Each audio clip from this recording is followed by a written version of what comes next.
ભક્તો, ધનતેરસ આવતા પહેલા ઘર માટે ખરીદી કરીને લાવજો આ 5 પવિત્ર વસ્તુઓ. સ્વયં માતા લક્ષ્મી ચાલીને તમારા ઘરે આવશે. તમારા ઘરમાં એટલું ધન દોલત રૂપિયો પૈસો આવશે કે તમે સંભાળી નહીં શકો. નમસ્કાર ભક્તો, સ્વાગત છે તમારું ફરીથી એક નવા વિડીયોમાં. ભક્તો, આજની આ વિડીયોમાં આપણે જાણીશું કે તે કઈ પવિત્ર વસ્તુઓ છે જે ધનતેરસ પહેલા ઘરમાં ચોક્કસપણે ખરીદીને લાવવી જોઈએ. સાથે જ જાણીશું કે તે કયા રામબાણ ઉપાયો કરવા જોઈએ જેનાથી ઘરમાં ધન દોલત રૂપિયો પૈસો આવે અને માતા લક્ષ્મીના આશીર્વાદ પ્રાપ્ત થાય. તેથી ભક્તો, વિડીયોના અંત સુધી તમારે બન્યા રહેવું પડશે. આ વિડીયો ખૂબ જ જ્ઞાનવર્ધક સાબિત થવાનો છે. આ મોકો વારંવાર નથી આવતો, વર્ષમાં એક જ વાર આવે છે. તેથી આ મોકાને તમારા હાથમાંથી જવા ન દેશો. તમારી ગરીબીને દૂર કરવા માટે આ પવિત્ર વસ્તુઓ ધનતેરસના અવસર પર ચોક્કસપણે ખરીદીને લાવજો. ભક્તો, જો તમે ધનતેરસ પહેલાં આ પવિત્ર અને શુભ વસ્તુઓને તમારા ઘરમાં લઈને આવો છો તો સમજી લો કે તમે કોઈ સાધારણ વસ્તુ નહીં પરંતુ સ્વયં માતા લક્ષ્મીના દિવ્ય આશીર્વાદને તમારા ઘરમાં આમંત્રિત કરી રહ્યા છો. જેવી આ શુભ વસ્તુઓ તમારા ઘરની દહેલીજ પર પ્રવેશ કરે છે તે જ ક્ષણથી માં લક્ષ્મીની કૃપા દૃષ્ટિ તમારા જીવન પર વરસવા લાગે છે. ઘરમાં ધન, વૈભવ, સમૃદ્ધિ અને સુખ શાંતિનો એવો વરસાદ થાય છે કે ક્યારેય ધનની કમી નથી આવતી. દરેક અટકેલું કાર્ય થવા લાગે છે, દરેક મનોકામના સાકાર થવા લાગે છે અને ભાગ્ય સ્વયં દરવાજો ખખડાવવા આવે છે. તેથી આ ધનતેરસ પર મોડું ન કરશો. આ પવિત્ર વસ્તુઓ ઘરમાં અવશ્ય લાવો અને માતા લક્ષ્મીને પ્રસન્ન કરીને અપાર ધન સમૃદ્ધિના આશીર્વાદ પ્રાપ્ત કરો. સાથે જ ભક્તો, જાણીશું ધનતેરસના શુભ મુહૂર્ત, સાચી તારીખ, સમય અને પૂજા વિધિ વિશે. તેથી જો તમે હજી સુધી કમેન્ટ બોક્સમાં જય માતા લક્ષ્મી, જય કુબેર દેવતા ન લખ્યું હોય તો જરૂર લખી દો. અને જે કોઈ ભક્ત પહેલીવાર અમારી ચેનલ પર વિડીયો જોઈ રહ્યા હોય તો ચેનલને જરૂર સબસ્ક્રાઇબ કરી લો, જેથી આવનારા નવા વિડીયોના નોટિફિકેશન તમને આસાનીથી પ્રાપ્ત થઈ શકે. ભક્તો, 5 દિવસો સુધી ચાલનારા દીપાવલીના મહાપર્વમાં ધનતેરસનો તહેવાર સૌથી પહેલા દિવસે મનાવવામાં આવે છે. હિન્દુ પૌરાણિક માન્યતા અનુસાર ધનતેરસની તિથિ પર ભગવાન ધન્વંતરીનો જન્મ થયો હતો. ભગવાન ધન્વંતરીને આયુર્વેદ અને સારા સ્વાસ્થ્યના દેવતા તરીકે પૂજવામાં આવે છે. દિવાળી પર ધનતેરસના દિવસે ભગવાન ધન્વંતરીની પૂજા કરવાથી જીવનમાં સુખ, સમૃદ્ધિ, ઐશ્વર્ય અને સારા સ્વાસ્થ્યના આશીર્વાદ પ્રાપ્ત થાય છે. સાથે જ આ દિવસે ખરીદી કરવી પણ ખૂબ શુભ માનવામાં આવે છે. ધનતેરસના દિવસે દરેક પ્રકારના શુભ કાર્ય શરૂ કરી શકાય છે. આ દિવસે વિશેષ રૂપે સોના અને ચાંદીના આભૂષણો, નવા વાસણો વગેરે ખરીદવામાં આવે છે. ધનતેરસના દિવસે આ પ્રકારની વિશેષ વસ્તુઓ ખરીદવાથી માં લક્ષ્મીજીના આશીર્વાદ મળે છે. એવી માન્યતા છે કે ધનતેરસના દિવસે આપણે જે પણ વસ્તુની ખરીદી કરીને લાવીએ છીએ તેમાં 13 ગણો વધારો થાય છે. તો તમે આ વસ્તુનો અંદાજ લગાવી શકો છો કે તમારી ગરીબી કેમ નહીં મટે જ્યારે 13 ગણું ધનમાં વધારો થશે. તેથી તમારે ધ્યાન રાખવું છે કે કોઈ એવી ભૂલ ન કરો, એવી વસ્તુ ખરીદીને ન લાવો જેનાથી ઘરમાં કંગાળી આવી જાય.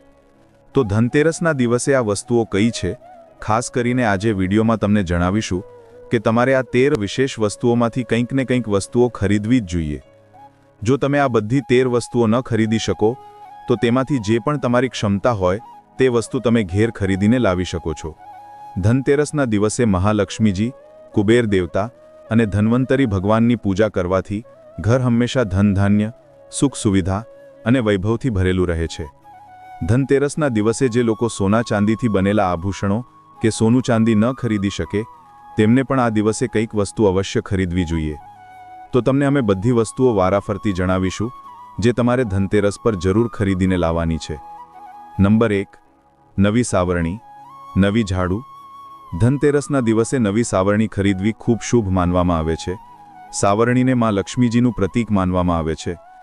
એવું માનવામાં આવે છે કે નવી સાવરણીથી ધનતેરસના દિવસે પહેલાં પૂજા કરીને પછી તેનો પ્રયોગ કરવાથી ઘરની બધી નકારાત્મક ઉર્જા દૂર થઈ જાય છે અને ઘરમાં સુખ, સમૃદ્ધિનો વાસ થઈ જાય છે.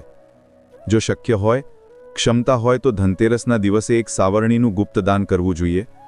તેને તમે મંદિરમાં, કોઈ 4 રસ્તા પર અથવા એવી જગ્યાએ જ્યાંથી કોઈ પણ જરૂરિયાતમંદ વ્યક્તિ આ સાવરણીને ઉઠાવીને લઈ જાય ત્યાં તમારે મૂકી દેવી જોઈએ. નંબર 2, આખું ધાણા. બીજી વસ્તુ છે આખું ધાણા, જે તમારે ધનતેરસના દિવસે લઈને જરૂર આવવું જોઈએ. ભક્તો, માત્ર આખા ધાણા તો દરેક જણ લાવી શકે છે. ધાણા લાવીને ધનતેરસ કે દિવાળીના દિવસોમાં પૂજા કર્યા પછી પોતાના જ ઘરમાં ક્યારીમાં કે કુંડામાં નાખવું જોઈએ. આવું કરવાથી કહેવાય છે કે ઘરમાં તમારું જે પણ ધન છે, જે પણ આવક છે તેમાં બરકત થવા લાગે છે. તમારા ઘરમાં જે પણ ધન છે અથવા તમે પૂજા દરમિયાન જે ધનતેરસ પર ઘરમાં ધનની પૂજા કરો છો તે 13 ગણું વધી જશે. જો રોજિંદા જીવનમાં બિનજરૂરી ખર્ચા થતા હોય તો તેના પર પણ રોક લાગી જાય છે. નંબર 3, મીઠું. બી. ત્રીજી વસ્તુ છે જે તમને આસાનીથી ઉપલબ્ધ થઈ જશે. ધનતેરસના દિવસે ખરીદીને લાવવાની છે. આ દિવસે મીઠું પણ ખરીદીને લાવવું જોઈએ. જો તમે ગાંગડાવાળું મીઠું લો છો તો વધુ શુભ છે, પણ આજકાલ આવું મીઠું દરેક જગ્યાએ મળવું શક્ય નથી હોતું. તો તમને જે પણ મીઠું મળી શકતું હોય તે મીઠું તમે આ દિવસે ઘેર લઈને આવો.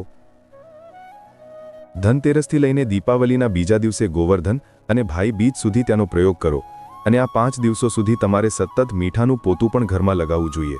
આવું કરવાથી એક તો દરિદ્રતા દૂર થઈ જાય છે અને ઘરની નકારાત્મક ઉર્જા પણ દૂર થઈ જાય છે. નંબર 4, ગોમતી ચક્ર. ચોથી વસ્તુ જે તમારે ઘેર લાવવી જોઈએ તે છે ગોમતી ચક્ર. કહેવાય છે કે જે ઘરમાં ગોમતી ચક્ર હોય છે ત્યાં સુખ, સૌભાગ્ય અને સમૃદ્ધિમાં વધારો થાય છે. ગોમતી ચક્ર ઘેર રાખવાથી વાસ્તુ દોષ પણ દૂર થઈ જાય છે. અને જો ઘર પરિવારમાં કોઈ પણ સભ્યમાં આત્મવિશ્વાસની કમી હોય તો ધનતેરસના દિવસે ગોમતી ચક્ર લાવીને તેમના હાથથી પૂજા કરાવીને પછી તમારે આ ગોમતી ચક્રને તમારા મંદિરમાં અથવા ધન રાખવાના સ્થાન પર મૂકી દેવા જોઈએ. આવું કરવાથી સંબંધિત પરેશાની દૂર થઈ જાય છે. માર્કેટમાં પૂજાની દુકાનમાં ખૂબ આસાનીથી મળી જશે. નંબર 5, કોળીઓ. પાંચમી વસ્તુ સફેદ કોળી લઈને આવો અથવા પીળા રંગની કોળીઓ લઈને આવો. કહેવાય છે કે જે ઘરમાં કોળીઓ હોય છે ત્યાં મહાલક્ષ્મીજી હંમેશા વાસ કરે છે. કોળીઓ મહાલક્ષ્મીને આકર્ષિત કરે છે. તેથી આજના દિવસે તમે ઈચ્છો તો ધનતેરસની સાંજે અથવા દીપાવલીની રાત્રે તેમની પૂજા કરીને રોલી, અક્ષત, કંકુ અર્પિત કરીને પછી એક લાલ કપડામાં બાંધીને તમારે તમારા ઘરમાં જ્યાં પણ તમે ધન રાખો છો ત્યાં મૂકી દેવું જોઈએ. દર વર્ષે તમે આ જ જૂની કોળીઓની પૂજા કરી શકો છો. દર વર્ષે તમારે કોળીઓ ખરીદવાની જરૂર નથી. જો તમે નવી કોળીઓ ખરીદવા જ માંગતા હો તો જૂની કોળીઓને તમે જળમાં પ્રવાહિત કરી દો. નંબર 6, શ્રીયંત્ર. છઠ્ઠી વસ્તુ છે શ્રીયંત્ર. શ્રીયંત્ર ખરીદતી વખતે જોઈ લેજો કે તેના પર બધા ચિહ્નો, જે પણ નિશાન હોય છે તે સારી રીતે અંકિત હોવા જોઈએ. જે ઘરમાં શ્રીયંત્ર હોય છે, નિયમિત રૂપે શ્રીયંત્રની પૂજા જે ઘરમાં થાય છે ત્યાં પણ ક્યારેય ધનનો અભાવ રહેતો નથી. શ્રીયંત્રની ઉત્પત્તિને લઈને ધાર્મિક પુરાણોમાં ઉલ્લેખ મળે છે કે એકવાર મહાલક્ષ્મીજી પ્રસન્ન થઈને પૃથ્વીથી વૈકુંઠ લોક ચાલ્યા ગયા. માતાના નારાજ થઈ જવાથી ધરતી પર ઘણી બધી સમસ્યાઓ પ્રગટ થઈ ગઈ. બ્રાહ્મણ અને મહાજન વિના લક્ષ્મી. બ્રાહ્મણોમાં શ્રેષ્ઠ વસિષ્ઠ મુનિએ નિશ્ચય કર્યો કે હું લક્ષ્મીજીને પ્રસન્ન કરીને પૃથ્વી પર પાછા લઈ આવીશ. જ્યારે મુનિ વસિષ્ઠ વૈકુંઠમાં જઈને માં લક્ષ્મીજીને મળ્યા તો તેમને ખબર પડી કે માં લક્ષ્મી તો રૂષ્ટ છે અને તે કોઈ પણ સ્થિતિમાં પૃથ્વી પર આવવા તૈયાર જ નથી. ત્યારે વસિષ્ઠજીએ ત્યાં જ બેસીને ભગવાન વિષ્ણુની આરાધના શરૂ કરી દીધી. નારાયણે પ્રસન્ન થઈને મુનિ વસિષ્ઠને પોતાના દર્શન આપ્યા. વસિષ્ઠજીએ શ્રીહરિ વિષ્ણુને કહ્યું કે અમે પૃથ્વી પર લક્ષ્મીજી વિના ખૂબ દુઃખી છીએ. અમારા બધા આશ્રમ ઉજળી ગયા. ધરતી પર વૈભવ ખત્મ થવા જઈ રહ્યો છે. આ સાંભળીને ભગવાન વિષ્ણુ વસિષ્ઠ મુનિને સાથે લઈને માં લક્ષ્મીજી પાસે ગયા અને તેમને મનાવવાની કોશિશ કરી. પણ તેમ છતાં મહાલક્ષ્મીજી ન માન્યા. ત્યારે તેમણે કહ્યું કે હું કોઈ પણ સ્થિતિમાં પૃથ્વી પર પાછી જવા તૈયાર જ નથી. જ્યારે ચારેય દિશાઓમાં મહાલક્ષ્મીજીના પૃથ્વી પર પાછા ન આવવાની વાત ફેલાઈ ગઈ ત્યારે દેવતાઓના ગુરુ બૃહસ્પતિજીએ યુક્તિ સૂચવી. તેમણે કહ્યું કે હવે શ્રીયંત્ર સાધના જ એકમાત્ર ઉપાય બચ્યો છે જેનાથી માં લક્ષ્મીજીને ધરતી પર આવવું જ પડશે. ગુરુ બૃહસ્પતિજીના નિર્દેશોથી શ્રીહરિએ ધાતુ પર શ્રીયંત્રનું નિર્માણ કર્યું અને તેને મંત્રસિદ્ધ પ્રાણ પ્રતિષ્ઠાયુક્ત કરતા દીપાવલીના 2 દિવસ પહેલા ધનત્રયોદશીના દિવસે શ્રીયંત્ર પર સ્થાપિત કરીને વિધિવિધાનથી તેનું પૂજન કર્યું.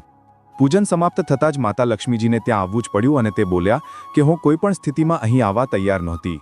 આ મારો પ્રણ હતો, પરંતુ બૃહસ્પતિજીની યુક્તિથી મારે આવવું જ પડ્યું. શ્રીયંત્ર મારો આધાર છે અને તેમાં જ મારો આત્મા પણ વસે છે. આ જ કારણ છે કે ધનતેરસના દિવસે શ્રીયંત્ર ખરીદવું જોઈએ અને પોતાના ઘરમાં સ્થાપિત કરવું જોઈએ. નંબર 7, સાતમુખી રુદ્રાક્ષ. સાતમી વસ્તુ છે સાતમુખી રુદ્રાક્ષની માળા અથવા ફક્ત સાતમુખી રુદ્રાક્ષ. જો તમે ધનતેરસના દિવસે સાતમુખી રુદ્રાક્ષને ઘેર લાવો છો અને પછી તેની વિધિવિધાનથી પૂજા કરો છો અથવા ભગવાન શિવની પૂજામાં તમે આ રુદ્રાક્ષનો પ્રયોગ કરી શકો છો, કોઈ પણ મંત્રનો જાપ કરો છો તો તેનાથી પણ તમારા ઘરમાં ક્યારેય પરેશાની આવતી નથી. કોઈ પ્રકારનું કોઈ અકાળ મૃત્યુ ક્યારેય થતું નથી. નંબર 8, માટીના દીવા. દીપાવલી દીવાઓનો તહેવાર હોય છે અને આ દિવસે પોતાના ઘરમાં પોતાની ક્ષમતા અનુસાર દીવા પ્રગટાવવામાં આવે છે. ધનતેરસના દિવસે પણ દીવા પ્રગટાવવા જોઈએ. જો તમે ઈચ્છો છો કે તમારા ઘરમાં સાક્ષાત માં લક્ષ્મીજીનો વાસ હંમેશા બની રહે, આખું વર્ષ તમારા ઘરમાં ધનની કોઈ કમી ન રહે, તમારે ક્યારેય કર્જ લેવાનો વારો ન આવે, તો એવામાં ધનતેરસની સાંજે તમે 13 દીવા ઘરની અંદર અને 13 દીવા ઘરની બહાર પ્રગટાવો. આવું કરવાથી પણ મહાલક્ષ્મીજીના આશીર્વાદ પ્રાપ્ત થાય છે. અને ધનતેરસના દિવસે 8મી જે વસ્તુ છે તે તમારે માટીના દીવા જરૂર ખરીદીને લાવવા જોઈએ. માટીના દીવા તમે તમારી સમજ અનુસાર ખરીદીને લાવી શકો છો. જો શક્ય હોય તો કોઈ જરૂરિયાતમંદને જ્યાં ધનનો અભાવ હોય એવા ઘરમાં તમે માટીના દીવા તેલ સહિત અને વાટ સહિત દાન પણ કરી શકો છો. નંબર 9. લક્ષ્મીજી અને ગણેશજીની મૂર્તિ. 9મી વસ્તુ છે લક્ષ્મીજી અને ગણેશજીની મૂર્તિ. આમ તો માટીની મૂર્તિ ઘેર લાવવી શુભ હોય છે, પણ જો તમે માટીની મૂર્તિ ન લાવવા માંગો તો ધાતુની મૂર્તિ જેમ કે તમે ચાંદીની, સોનાની કે પિત્તળની મૂર્તિ પણ ઘેર લાવી શકો છો. જો તમારી પાસે પહેલાથી જ મૂર્તિઓ છે તો જરૂરી નથી કે દરેક દીપાવલી પર મૂર્તિ ખરીદો. ધાતુની મૂર્તિ જો હોય તો દર વર્ષે તમે મૂર્તિ ન ખરીદો, પરંતુ જો માટીની મૂર્તિ હોય તો તેનું વિસર્જન કરીને તમારે ધનતેરસના દિવસે નવી મૂર્તિઓ લાવીને તેની પૂજા વિધિ-વિધાનથી કરવી જોઈએ. ધનતેરસના દિવસે ખરીદેલી નવી મૂર્તિઓની પૂજા તમારે દીપાવલીની સાંજે કરવી જોઈએ. ધનતેરસના દિવસે તમે ભગવાન ગણેશ અને મહાલક્ષ્મીજીની જે મૂર્તિ ખરીદો તે ખરીદતી વખતે એ ધ્યાન રાખો કે બંને મૂર્તિ અલગ અલગ હોવી જોઈએ અને બંને જ મૂર્તિમાં ભગવાન ગણેશ અને લક્ષ્મીજી બેઠેલી મુદ્રામાં હોવા જોઈએ. ઊભેલી મુદ્રામાં લાવવામાં આવેલી જે મૂર્તિઓ હોય છે તે ઉગ્ર સ્વભાવની અને ચંચળ માનવામાં આવે છે. જો તમે ઊભેલી મુદ્રાવાળી મૂર્તિઓ લઈને આવો છો તો એવામાં ધનનો અભાવ તમારા ઘરમાં સતત બની રહી શકે છે. અને તમારે ધ્યાન રાખવું છે કે જે મૂર્તિઓ લઈને આવો તે ક્યાંયથી પણ ખંડિત ન હોય, તૂટેલી ન હોય. ગણેશજીની પ્રતિમા ખરીદતી વખતે ધ્યાન રાખો કે તેમની જે સૂંઢ છે તે ડાબી તરફ વળેલી હોય અને તેમનું વાહન મૂષક પણ તે મૂર્તિમાં જરૂર બનેલું હોય. અને ભગવાન ગણેશના એક હાથમાં લડ્ડુ કે મોદક પણ હોવો જોઈએ. અને મહાલક્ષ્મીજીની જે મૂર્તિ છે તે કમળના ફૂલ પર વિરાજિત હોવી જોઈએ અને તેમના હાથમાં સિક્કા હોય અથવા સિક્કા પડતા હોય તેવી અવસ્થામાં હોય એવી મૂર્તિઓ ઘેર લાવવી ખૂબ શુભ હોય છે. બધા લોકો આજે ઘુવડ પર વિરાજમાન મૂર્તિ કે તસવીર ઘેર લઈને આવે છે, પણ તમારે હાથી કે પછી કમળના ફૂલ પર વિરાજમાન લક્ષ્મીજીની મૂર્તિ કે તસવીર જ ઘેર લાવવી જોઈએ. ક્યારેય પ્લાસ્ટિક જેમ કે પીઓપીની મૂર્તિઓ આ દિવસે ન ખરીદવી જોઈએ અને ન જ પૂજામાં તેનો પ્રયોગ કરવો જોઈએ. તમે ફક્ત માટીની અથવા પછી ધાતુની મૂર્તિઓ લઈને આવો. અષ્ટધાતુની મૂર્તિ પણ તમે લાવી શકો છો. નંબર 10. કુબેર યંત્ર. ધનતેરસના દિવસે તમારે જે 10મી વસ્તુ ખરીદવી જોઈએ તે છે કુબેર યંત્ર. જે ઘરમાં કુબેર યંત્ર હોય છે ત્યાં ધનના દેવતા કુબેરનો વાસ હોય છે. સાથે જ માં લક્ષ્મીજી પણ ત્યાં વાસ કરે છે. તમારે ઉત્તર દિશામાં જ ધન કુબેર યંત્રની સ્થાપના કરવી જોઈએ. આ દિશાનું સાચું નિર્માણ પરિવારમાં સમૃદ્ધિ અને ખુશીઓ લઈને આવે છે. સાથે જ જો તમારા ઘરમાં કોઈ પણ પ્રકારનો વાસ્તુ દોષ છે તો તે દોષ પણ દૂર થઈ જશે અને વ્યાપારમાં તમારા કારોબારમાં ખૂબ બરકત પણ થશે. ઘણીવાર લોકો ખૂબ મહેનત કર્યા પછી પણ એટલું ધન નથી કમાવી શકતા જેટલી તમે મહેનત કરો છો, અને મહેનત કર્યા પછી પણ તમારી ધનની તિજોરી ખાલી જ રહે છે. તો તેને આખું વર્ષ ભરેલું રાખવા માટે તમારે ધનતેરસના દિવસે અને દિવાળીના દિવસે કુબેર યંત્રની વિધિ વિધાનથી પૂજા પણ કરવી જોઈએ. કુબેર દેવતાના મંત્ર ઓમ યક્ષરાજાએ વિદ્મહે અથવા પછી કોઈ પણ ચાંદીનો સિક્કો ખરીદવો જોઈએ અને તેની પણ પૂજા તમારે કરવી જોઈએ. જો તમારી ક્ષમતા ન હોય તો તમે સોના ચાંદીના આભૂષણો કે સિક્કાને બદલે માટીના વાસણ અથવા એક ચમચી પણ આજે ખરીદીને ઘેર લાવો છો તો તેનાથી પણ તમારા ઘરમાં આખું વર્ષ બરકત થાય છે. નંબર 11. નવા વાસણો. પિત્તળના. સૌ જાણે છે કે ધનતેરસના દિવસે નવા વાસણોની ખરીદી કરવામાં આવે છે, પણ નવા વાસણોમાં પણ તમારે એ ધ્યાન રાખવાનું છે કે આજના દિવસે જો તમે પિત્તળના વાસણો ખરીદીને લાવો છો તો તે વધુ શુભ હોય છે. તમે જૂના તૂટેલા વાસણોને બદલીને પણ નવા વાસણો ઘેર ખરીદીને લાવી શકો છો. જેની જો ક્ષમતા વાસણ ખરીદવાની ન હોય તો તમને આજે ફક્ત પૂજાથી સંબંધિત જે પણ સામગ્રી છે તે ખરીદીને ઘેર લાવવી જોઈએ. આવું કરવાથી પણ તમને ધન, કુબેર ભગવાન અને મહાલક્ષ્મીજીના આશીર્વાદ પ્રાપ્ત થાય છે. જો ક્ષમતા હોય તો તે પોતાની ક્ષમતા અનુસાર આ દિવસે કંઈ પણ ચાહે તે ખરીદી શકે છે, પણ વાસણોમાં તમારે લોઢાના વાસણો ભૂલથી પણ ન ખરીદવા જોઈએ. લોઢાના વાસણો ખરીદવાથી એક તો શનિ દોષ લાગે છે. શનિ ગ્રહથી સંબંધિત પરેશાનીઓ તમારા જીવનમાં, તમારી કુંડળીમાં, ઘર પરિવારમાં આવી શકે છે અને રાહુ કેતુ ગ્રહ પણ બળવાન થઈ જાય છે. 12. પૂજાનો સામાન અને ધાર્મિક પુસ્તકો. 13મી વસ્તુ છે પૂજાનો સામાન અને ધાર્મિક પુસ્તકો. જો તમે અત્યાર સુધી બતાવેલી બધી 12 વસ્તુઓ ખરીદવામાં અસમર્થ છો તો આજના દિવસે જો તમે તમારા ઘરમાં પૂજાથી સંબંધિત કોઈ પણ વસ્તુ ખરીદીને લાવો છો, જેમ કે માટીના દીવા વગેરે કંઈ પણ લઈને આવો છો, તો તેનાથી પણ તમને ધનતેરસના દિવસે કરેલી પૂજાનું પુણ્ય અવશ્ય જ પ્રાપ્ત થાય છે. જો તમારે પૂજાથી સંબંધિત કોઈ સામાન લાવવો હોય જેમ કે રોલી, અક્ષત, કંકુ, કલાવો અથવા પછી કોઈ પણ સામાન, લવિંગ, ઇલાયચી, પાન, સોપારી, બતાશા, તો તે પણ તમે આ દિવસે ખરીદીને લાવી શકો છો. આ સિવાય હવે ધાર્મિક પુસ્તકોમાં જેમ કે વ્રત કથાઓ છે અથવા પછી આખા અઠવાડિયે આવનારા જે પણ વ્રત તહેવારો છે, આરતીઓની કિતાબ છે, અને જો તમે વાંચતા હોવ તો તમે પુરાણ પણ તમારા ઘેર લાવી શકો છો. અને પુરાણ ઘેર લાવ્યા પછી જ્યારે પણ તમને સમય મળે તો પોતે પણ વાંચવું જોઈએ, બીજાઓને પણ વાંચીને સંભળાવવું જોઈએ. આ બધી વસ્તુઓ જો તમે આમાંથી કંઈ પણ બધી વસ્તુઓ પણ ખરીદીને લાવો છો તો તેનાથી કહેવાય છે કે તમારા ઘરમાં આખું વર્ષમાં લક્ષ્મી રહે છે. ઘરમાં ક્યારેય તમને કર્જ લેવાની સ્થિતિ નહીં આવે. તમે જેટલું પણ કમાશો તેમાં તમને 13 ગણો વધારો મળશે. ભક્તો, ધનતેરસ પર્વ હિન્દુ પંચાંગ અનુસાર કાર્તિક માસના કૃષ્ણ પક્ષની ત્રયોદશી તિથિએ મનાવવામાં આવે છે. હે માતા લક્ષ્મી, હે કુબેરદેવ, હે ધન્વંતરી ભગવાન, તમારા આશીર્વાદથી અમારા ઘરમાં ક્યારેય ધન, સ્વાસ્થ્ય અને સુખની કમી ન થાય. ભક્તો, ધનતેરસને ફક્ત દીપાવલીનો પહેલો દિવસ જ નહીં પણ ખરીદીનો અત્યંત શુભ પર્વ પણ માનવામાં આવે છે. શાસ્ત્રોમાં કહેવાયું છે કે આ દિવસે ખરીદેલી વસ્તુઓ ઘરમાં લક્ષ્મીનો વાસ સુનિશ્ચિત કરે છે અને ઘરમાં સંપત્તિ, વૈભવ અને સમૃદ્ધિનો સ્થાયી પ્રવાહ જાળવી રાખે છે. તેથી કેટલીક વિશેષ વસ્તુઓ આ દિવસે ખરીદવી અત્યંત શુભ હોય છે. આમાં સૌથી પહેલાં સોના અને ચાંદીનું વિશેષ સ્થાન છે. ચાહે તે ઘરેણાં હોય, સિક્કા હોય કે નાના વાસણો, તેમને ઘરમાં સ્થાપિત કરવા માત્રથી જ માતા લક્ષ્મી પ્રસન્ન થાય છે. આ ઉપરાંત નવી તિજોરીઓ અને ધન રાખવાના વાસણો, સિક્કા, કાગળની મુદ્રા અને પૈસાની થેલીઓ, નવી સાવરણી અને નવા વસ્ત્રો પણ શુભ માનવામાં આવે છે. જો શક્ય હોય તો ઘરમાં લક્ષ્મી કુબેરની મૂર્તિ કે ચિત્ર બજારમાંથી પહેલાં જ ખરીદીને પૂજા સ્થળી પર સ્થાપિત કરી દો. આ ઉપરાંત દીવા, માટી કે તાંબાના વાસણો, ચાંદીના નાના પાત્રો અને કમળ પુષ્પ પણ માતાની વિશેષ કૃપા લાવે છે. આ વસ્તુઓને પૂરા મનથી ખરીદો અને ઘરમાં સ્થાપિત કરતી વખતે ઓમ શ્રી મહાલક્ષ્મયે નમઃ કે ઓમ યક્ષાય કુબેરાય વૈશ્રવણાય ધન ધાન્ય અધિપતયે જેવા મંત્રોનો ઉચ્ચારણ કરો. શાસ્ત્રોમાં સ્પષ્ટ રૂપે કહેવાયું છે કે ધનતેરસના દિવસે આ વસ્તુઓની ખરીદી અને સ્થાપના માત્રથી ઘરમાં લક્ષ્મીનો નિવાસ થાય છે, કુબેરદેવના આશીર્વાદ પ્રાપ્ત થાય છે અને આવનારા વર્ષભર ધન ધાન્યની કોઈ કમી થતી નથી. ભક્તો, જો આ ઉપાય તમે શુદ્ધ મન, સાચી ભાવના અને દીવાઓના પ્રકાશમાં કરશો તો ન ફક્ત તમારું ઘર ધન ધાન્યથી ભરાઈ જશે પણ તમારા જીવનમાં એવી સ્થાયી સમૃદ્ધિ આવશે કે ક્યારેય કમીનું નામ પણ નહીં રહે. આવો મિત્રો, હવે જાણીએ ધનતેરસ પર શું ન કરવું જોઈએ. ભક્તો, માતા લક્ષ્મી અત્યંત કરુણા અને સાદગીની દેવી છે. તે એટલા સરળ છે કે એક નાનો સરખો મિશ્રીનો ટુકડો કે ફૂલ અર્પિત કરવા માત્રથી પણ પ્રસન્ન થઈ જાય છે. પરંતુ શાસ્ત્રોમાં સ્પષ્ટ કહેવાયું છે કે જો ધનતેરસના દિવસે કેટલીક ભૂલો કે વર્જિત કાર્યો થઈ જાય તો માતા લક્ષ્મી ઘરમાં પ્રવેશ નથી કરતા અને ધન, વૈભવ તથા સુખનો પ્રવાહ અટકેલો રહે છે. તેથી આ દિવસે કેટલીક વિશેષ વાતોનું ધ્યાન રાખવું અત્યંત આવશ્યક છે. 1. સૌથી પહેલાં ઘરમાં ગંદકી કે અવ્યવસ્થા ન રાખો. સ્વચ્છતા વિના માતાનો વાસ નથી થતો. 2. બીજી વાત, માંસાહારી ભોજન, લસણ, ડુંગળી, નિષિદ્ધ વસ્તુઓ કે અધપકાયેલ ભોજનનું સેવન વર્જિત છે. આ સીધું લક્ષ્મીની કૃપાને બાધિત કરે છે. 3. ત્રીજી વાત, જૂઠું બોલવું, કોઈની સાથે વાદવિવાદ કરવો કે ક્રોધ કરવો આ દિવસે વિશેષ રૂપે વર્જિત છે, કારણ કે માતા લક્ષ્મી શાંતિ અને સદ્ગુણોને પ્રિય માને છે. 4. ચોથી વાત, વ્રત તોડવું, પૂજાનો સમય ચૂકી જવો કે પૂજા સામગ્રીમાં અશુદ્ધતા રાખવી પણ લક્ષ્મીને અસંતુષ્ટ કરી દે છે. 5. આ ઉપરાંત ધનતેરસના દિવસે તૂટેલા વાસણો, જૂના સિક્કા કે ગંદા વાસણોનો પ્રયોગ કરવો પણ શુભ નથી માનવામાં આવતું.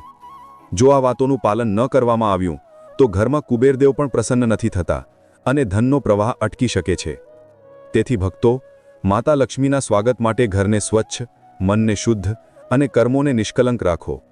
ફક્ત ત્યારે જ માતા લક્ષ્મી સદા તમારા ઘરમાં નિવાસ કરશે અને ઘર પરિવારમાં અનંત સુખ, સમૃદ્ધિ અને ઐશ્વર્યનો વાસ થશે. ભક્તો, જો તમને આ ધનતેરસ વિડીયો પસંદ આવ્યો હોય અને તમે માતા લક્ષ્મી, કુબેરદેવ અને ધન્વંતરીજીના બધા ઉપાયો અને પૂજાવિધિ સમજી લીધી હોય તો અમારી ચેનલને લાઇક અને સબસ્ક્રાઇબ જરૂર કરો. નીચે કમેન્ટ બોક્સમાં તમે લખી શકો છો, જય માતા લક્ષ્મી, જય કુબેરદેવ, ધન, સ્વાસ્થ્ય અને સુખ અમારા જીવનમાં સદા બની રહે. ધનતેરસના પાવન પર્વને સાચી વિધિ અને શુભ મુહૂર્તમાં મનાવવાથી ન ફક્ત ઘરમાં અસીમ ધન અને વૈભવ આવે છે, પણ પરિવારમાં સુખ, શાંતિ અને સ્વાસ્થ્ય પણ વધે છે. જે વ્યક્તિ આ દિવસે માતા લક્ષ્મી, કુબેર અને ધન્વંતરીજીની ભક્તિ સાથે પૂજા કરે છે, તેના ઘરમાં આર્થિક લાભ, વ્યાપારમાં વૃદ્ધિ અને સમૃદ્ધિનો પ્રવાહ થાય છે. વિડિયો અંત સુધી જોવા માટે તમારો ખૂબ ખૂબ આભાર. જય શ્રી કૃષ્ણ. ધન્યવાદ.